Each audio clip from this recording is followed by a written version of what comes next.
Olá pessoal, tudo bem com vocês? Eu espero que sim, meu nome é Tamires, eu sou aluna do curso de História pela Universidade do Estado de Minas Gerais, UENG Unidade de Campanha. Estou acompanhando a professora Vládia e o professor Gregório para a realização do estágio supervisionado.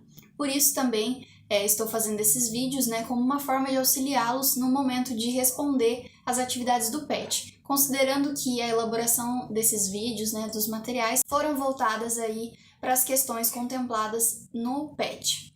Então, nesse vídeo a gente vai falar um pouquinho sobre os mandatos do Fernando Henrique Cardoso.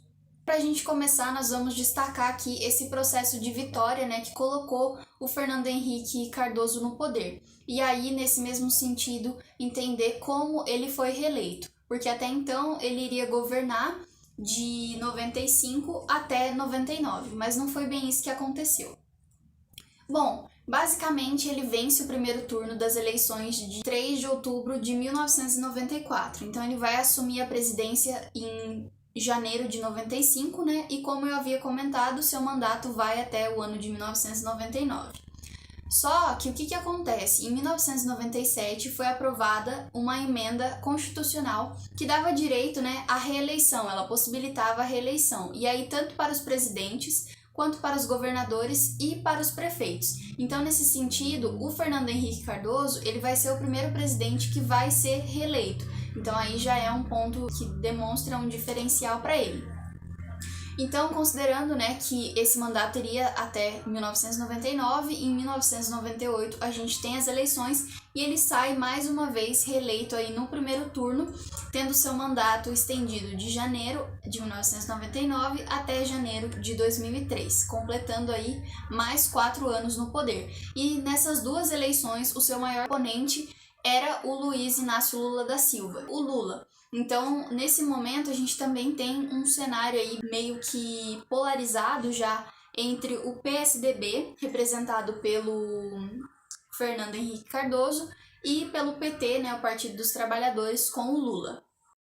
Agora a gente vai tratar do aspecto econômico que compunha o governo do Fernando Henrique Cardoso. Então, como ele levava a economia nesse momento em que ele estava no poder. Ele também buscou combater a hiperinflação que predominava aí no cenário brasileiro através da utilização do Plano Real.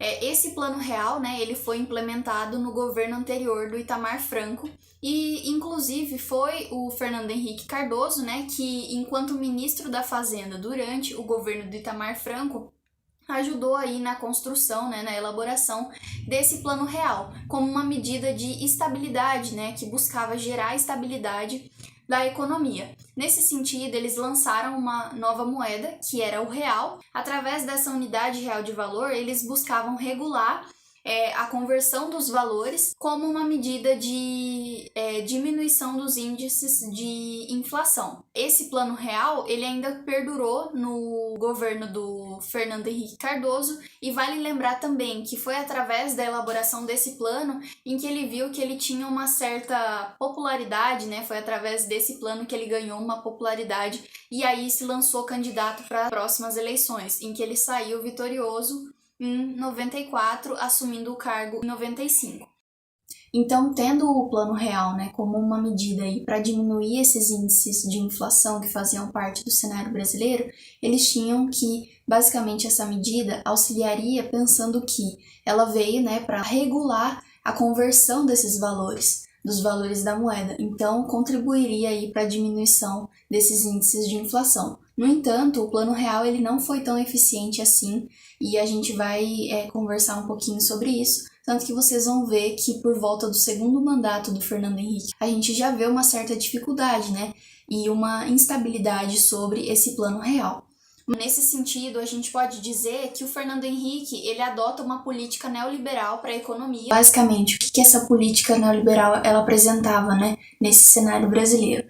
Ela demonstrava o rompimento com a noção de um Estado interventor, ou seja, agora o Estado ele passa a ser um Estado empresário. Então ele ia investir em determinadas áreas, também se voltava principalmente para a privatização, e aí nesse sentido ele só considerava algumas áreas para realizar políticas sociais, como era o caso da saúde e da educação, por exemplo. Mas, retomando, né, pensando aí esse primeiro mandato, aquela questão da privatização que a gente já comentou, né? Se a gente se atentar, então, a essa noção de Estado interventor, agora ele vai estimular, né, esse incentivo aí do capital estrangeiro. Então, as empresas nacionais, né, elas vão ser vendidas aí a preço de banana, porque vai ser muito mais fácil essa compra pelo exterior. E aí, nesse sentido, vão ser escolhidos determinados setores que vão ser direcionados para essas vendas, né? Para a compra do capital estrangeiro. E os principais setores que vão entrar nessa onda da privatização são o da siderurgia, da energia e das telecomunicações. E vale lembrar que aí, se a gente se atentar, né, a essa questão do incentivo do capital estrangeiro aqui no Brasil, essa compra, né, das empresas nacionais por parte do estrangeiro, é justamente colocar em xeque uma suposta modernização do país em meio, né, a uma dinamização. Então, para os governantes, era esse processo que aconteceria. No entanto, eles também tinham em mente, né, que todo esse capital acumulado, principalmente por parte dessa privatização, ele seria vinculado, né, redirecionado para o pagamento das dívidas. Só que não foi bem isso que aconteceu, tanto que muitas pessoas caíram em descrédito, né, sobre esse plano e sobre as medidas tomadas pelo Fernando Henrique, considerando que o pagamento, né, dessas dívidas não aconteceu por completo. Além disso, ele também foi criticado por meio que ser a representação, né, de uma grande onda da privatização. E também porque, mesmo com o aumento dos valores, né, de serviços que antes eram públicos e que agora passam a ser privados, a melhoria ela não veio acompanhada, né, desse aumento do custo. Então agora você começa a pagar muito mais pela energia, por exemplo, mas esse serviço ele não melhora. Então essa foi uma outra crítica que ele recebeu pensando em todo esse contexto. Além disso, a gente tem que destacar que por volta de 1999, né, já com a desvalorização da moeda, que era o real, foi necessário aumentar a exportação. E com esse aumento da exportação, o aumento da inflação ele veio junto. Então, o que aconteceu? O Fernando Henrique ele já teve que fazer mais empréstimos no Fundo Monetário Internacional, pelo FMI. Então, a gente se depara aí com um cenário conturbado, né, em meio a esses empréstimos, com o Fundo Monetário Internacional, porque essas dívidas externas elas estavam sempre aumentando e representavam uma problemática, porque como o Brasil ia sanar, né, essas dívidas? Então foi pensando nisso que o Fernando Henrique colocou aí, por volta do seu segundo mandato, a Lei de Responsabilidade Fiscal, que basicamente representava aí algumas regras, né, para todo administrador público. E o que ele queria, né? Qual que era o objetivo dessa lei de responsabilidade fiscal? Era justamente gerar um equilíbrio entre as receitas e as despesas que envolviam a gestão pública. E como que ele conseguia, né, atingir esse objetivo? Pelo simples fato de que você só poderia criar uma nova despesa se você tivesse uma receita que poderia cobri-la. Então ficava muito mais difícil de você ir criando novas receitas meio que sem explicação, né? Então você teria que ter todo um planejamento. Agora a gente vai pontuar aqui algumas questões que se referem para o aspecto social. É interessante a gente interligar com uma questão que eu já pontuei antes, né, de pensar aquele Estado que deixa de ser interventor e passa a ser empresário, né, que dá um destaque aí para a economia, mas mesmo assim é importante a gente destacar algumas questões que foram positivas, né, ao pensar aí o aspecto social durante o governo de Fernando Henrique Cardoso, já que esse estado que agora é um estado empresário, né, ele também tem que se atentar a essas políticas sociais.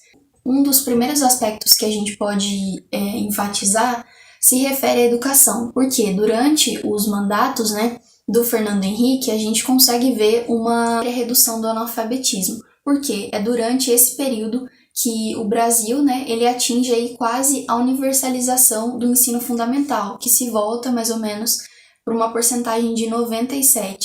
Então, é algo muito significativo. E aí, durante esse processo, mesmo considerando esses números, a gente tem que fazer aí um questionamento dessa qualidade, né? Mesmo que os números sejam significativos, é preciso fazer uma reflexão sobre a qualidade da educação. E isso é mais intangível, né? Então, fica mais difícil da gente poder compreender, mas é válido colocar dentro desse quadro.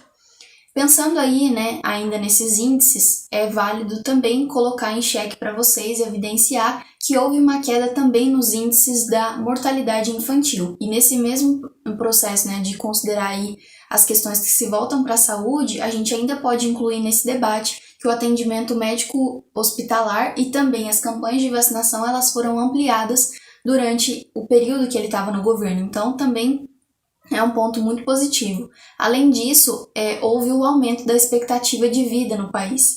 Então, aos poucos, né, o Brasil estava conseguindo atingir números que eram positivos. Agora, então, a gente já vai caminhar, né, para os anos finais desse governo do Fernando Henrique Cardoso. Então, a gente poderia colocar dentro desse aspecto, né, dentro dessa temática e desse subtópico, como vocês preferirem chamar, a insatisfação popular, né, e algumas críticas sobre o governo. Então, durante os seus 2 mandatos, ele vai receber críticas.